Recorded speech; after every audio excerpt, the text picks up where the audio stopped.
We're here today to celebrate two very special things. The groundbreaking of Oakwood Senior, which is going to be 150 new affordable homes for seniors who get to stay in the Lee District of Fairfax County.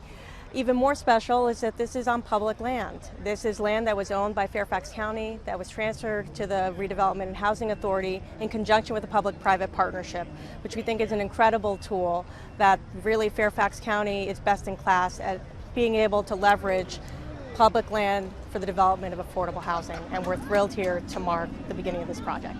Whenever you do something for the first time, it's not easy, but it was worth it every step of the way to make this happen. Partnerships are what make affordable housing happen, and having the Board of Supervisors as one of those partners is so critical in making sure that our entire community understands the importance and need for affordable housing. The work on this site has been so important in setting a pathway forward for affordable housing within the county. It's a great example of the kind of partnerships that we have to build, and also a great example of how we were able to get the community to understand the value of this project. The seniors have made commitments to this community. They've lived here, they've raised their families here, they've invested in our infrastructure as it relates to our civic association, and they want to stay in this community. This is their home, and we should do whatever we can to ensure they have the opportunity to do that because of all of the investments that they've made here in the past.